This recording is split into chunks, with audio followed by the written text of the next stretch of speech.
찾으셨죠? 사무엘상 10장 9절에서 16절 말씀 한 목소리로 읽겠습니다. 시작.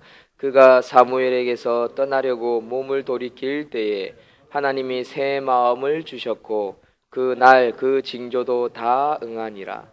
그들이 산에 이를 때에 선지자의 무리가 그를 영접하고 하나님의 영이 사울에게 크게 임함으로 그가 그들 중에서 예언하니 전에 사울을 알던 모든 사람들이 사울이 선지자들과 함께 예언함을 보고 서로 이르되 기스의 아들에게 무슨 일이 일어났느냐, 사울도 선지자들 중에 있느냐 하고, 그곳 어떤 사람은 말하여 이르되 그들의 아버지가 누구냐 한지라.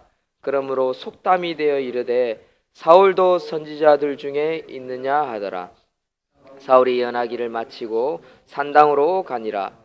사울의 숙부가 사울과 그의 사원에게 이르되 너희가 어디로 갔더냐?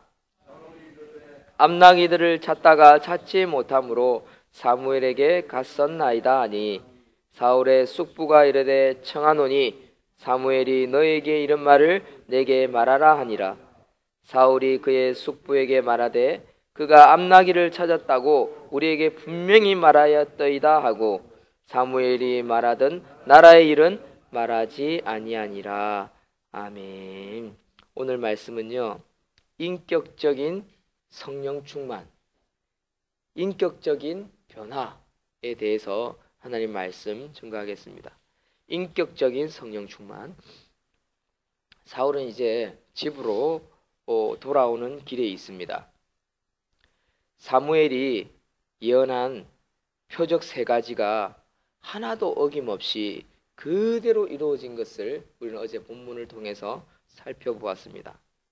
그리고 말씀도 또한 오늘 9절에 명확하게 이야기하고 있습니다. 다 사무엘 선지자가 이야기한 대로 다 이루어졌다.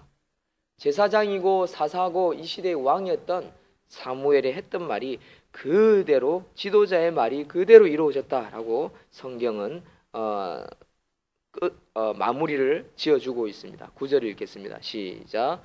그가 사무엘에게서 떠나려고 몸을 돌이킬 때에 하나님이 새 마음을 주셨고 그날 그 징조도 다 응하니라.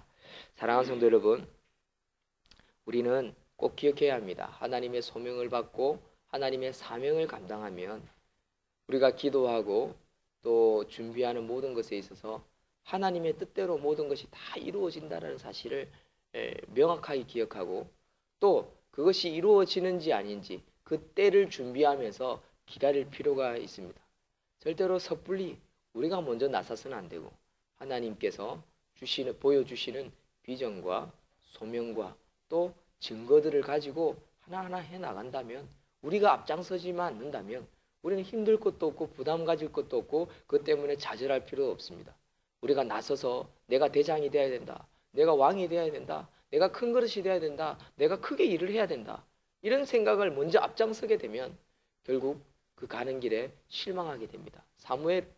사울은 그가 그렇게 스스로 자기가 왕이 된다고 나선 것이 아닙니다. 그냥 그는 부모님의 시킨 따라 암나기를 찾으려고 집을 떠났을 뿐입니다. 집 문제 해결하려고 떠났는데 사무엘을 찾아가게 되었고, 그리고 그로부터 기름 부음을 받게 되었던 것입니다. 그는 어리둥절한 상황에 있습니다. 그래서 자기가 기름 부음 받아야 될지 왕이 되어야 될지 사실 아무것도 모릅니다. 그런데 그런 상황에서 어떤 판단을 해야 될지 모르는 상황에서 확증 세 가지를 사무엘은 확인하라라고 했습니다. 그리고 그것을 확인했더니 어김없이 그대로 다 지도자의 말이 이루어졌다라고 성경은 기록하고 있습니다. 특별히 사울이 기브아에 이르렀을 때는 오늘 본문 10절에 보면 성령이 강하게 임하는데, 그 성령이 임해서 어떤 일이 벌어지냐면 그가 선지자들과 함께 막 예언을 하고 있는 것입니다. 다 같이 10절을 읽겠습니다. 시작. 그들이 산에 이를 때에 선지자들의 무리가 그를 영접하고 하나님의 영이 사울에게 크게 임함으로 그가 그들 중에 예언하니. 사실 이 같은 모습, 예언하는 모습 엄청난 능력이지요. 아무나 예언할 수 있는 것도 아니고요. 또 예언하는 행동을 취했다가는 오히려 비판을 받거나 욕을 듣거나 말도 안 되는 소리다, 헛소리다라고 하기 쉽습니다.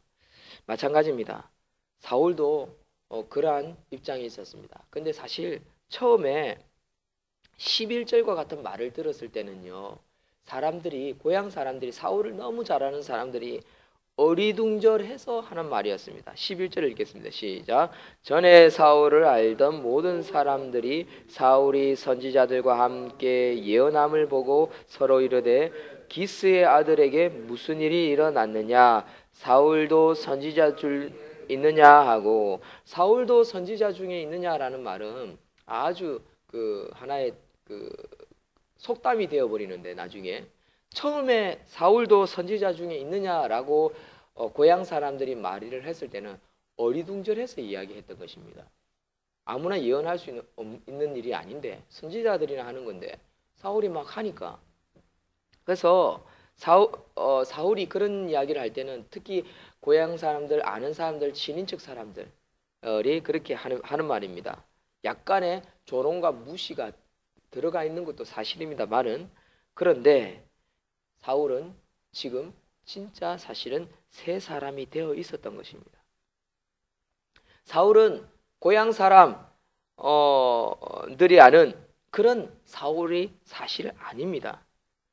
그들이 아는 사울이 아니라 성령을 받아서 하나님을 만나서 기름 부음을 받은 사람입니다. 사랑하는 성도 여러분, 우리가 가진 직분요, 때로는 저도 목사로서 5년 전에 경인노회에서 많은 목사님들로부터 세례를 받았습니다. 나인이가 보고 우리 수아는 아직 이제 어리고 에스더는 막 태어났을 때입니다. 근데 목사님들이 강단에 올라오라고 하고 안수를 받았습니다. 우리 집사님들도 안수 집사로서 안수를 받았지요. 사실 그 안수 받고 우리가 우리 자신을 가만히 돌아보면 뭐가 특별히 달라졌나 라고 싶지요. 그러나 하나님 입장에서는 우리가 새 사람이 되었다는 사실을 우리는 알아야 한다는 사실입니다.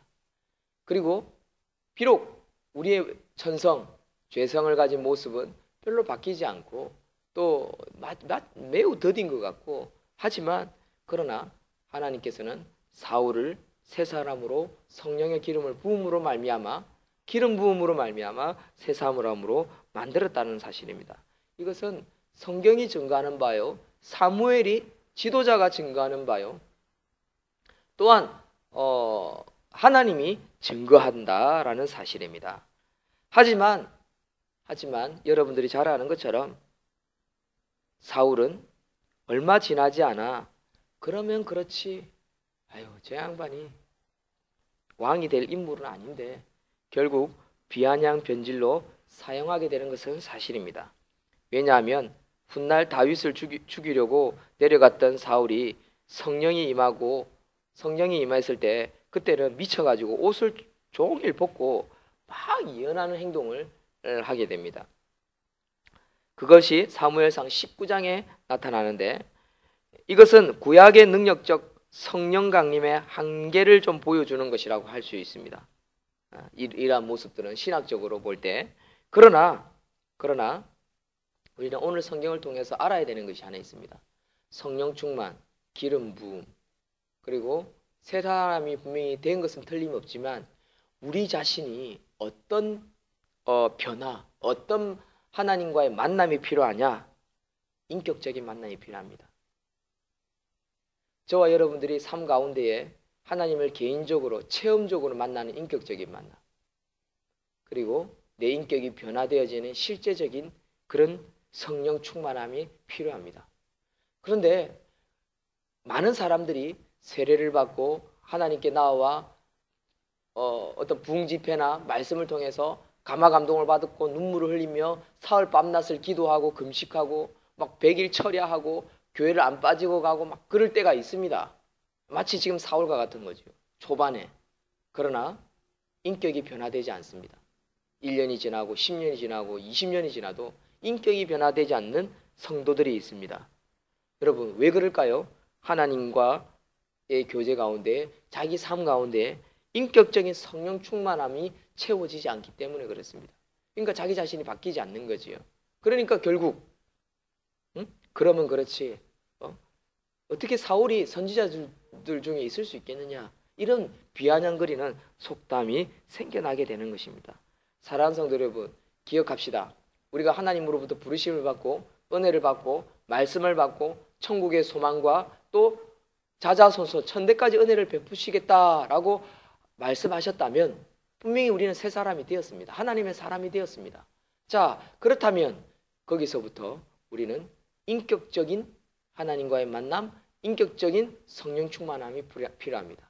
삶 가운데에 우리의 생활, 우리의 가정, 우리의 자신, 성품, 인격, 이런 것들이 변화되어지는 새 사람이 되어야 한다는 것입니다.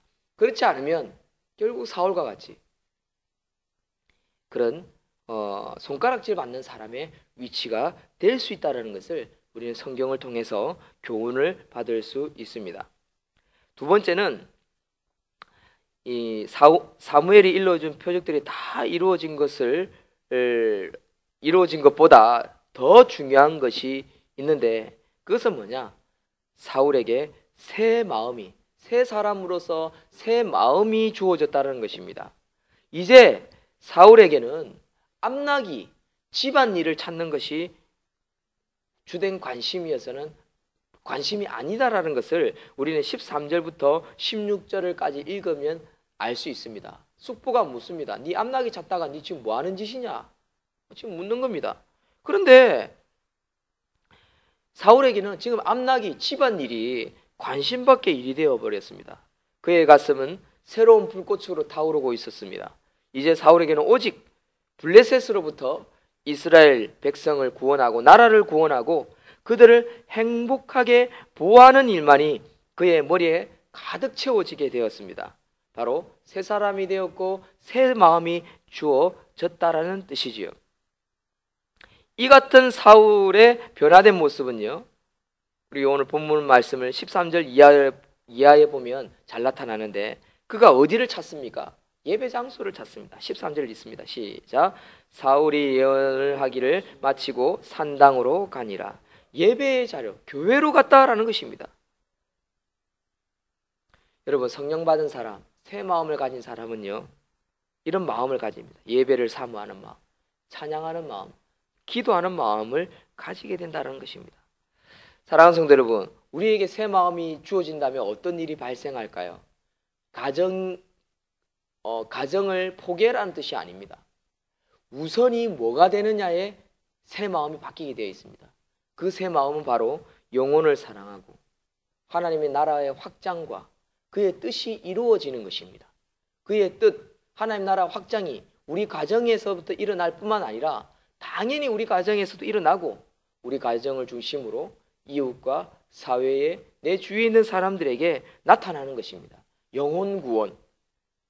사울에게 나라의 백성들을 구원하는 마음이 주어졌다면 우리에게는 영혼을 구원하는 새 마음이 하나님께서 부어주시는 거지요. 그래서 사명자로 사역들을 감당하게 되는 것입니다. 그래서 어떤 분들은 여자 전사님들은 50대까지 주부 생활하다가 50대에 갑자기 여자 전사 신학 공부를 해서 여전도사 사역을 하시는 분들도 있습니다. 그런 분들도 보면 그런 대표적인 예라고 할 수 있습니다. 어쨌든 그런 분들이, 사역하는 분들이 보면 좋아하는 게 뭡니까? 바로 예배입니다. 예배 자리로 나와서 찬양하고 만나고 교제하고 그곳에서 은혜를 누리고 계속해서 새 마음을 받고 성령 충만함을 받는 것. 여러분, 인격적인 성령 충만의 변화는요, 예배 가운데에서부터 시작된다는 사실을 꼭 기억하십시오. 그것이 지속적이 되어야 되고요, 그것이 내 삶이 되어야 되고요, 그것이 습관화가 되어져야 합니다. 한때 한순간에만 멈춰서는 안 됩니다. 사울처럼. 그것이 평생 온 가족 내 삶 전부 가운데에 나타나고, 그리고 그 나타난 예배의 삶이 결국 내 인격의 변화를 가져온다. 그리고 인격의 성령 충만함을 가져온다. 그래서 더 큰 능력이 나타날 뿐만 아니라 기름 부은 자로서 죽을 때까지, 천국에 갈 때까지 인정받고 쓰임받는다. 이런 사실입니다. 사랑하는 성도 여러분, 오늘 아침에 기도합시다. 하나님, 인격적인 성령 충만함을 가져오는 내 삶, 우리 가정, 우리 자녀들 되게 하여 주시옵소서. 그래서 성령 충만함 받은 사람으로 근신하며 깨어서 늘 기도하고 하나님의 뜻을 이루어드리는, 하나님께서 나에게 주신 사명을 자랑하고 즐거워하고, 그것으로 말미암아 직장생활이나 사회생활이나 친척을 만났을 때도 그것이 중심이 되어서 돈을 벌고 먹고 자녀를 키우고 하나님의 영광을 돌리는 내 자신 되게 하여 주시옵소서. 그런 마음을 가질 수 있는 우리 자신이 되게 해달라고 기도할 수 있는 저와 여러분들이 되시기를 주의 이름으로 축원드립니다. 아멘. 기도하겠습니다.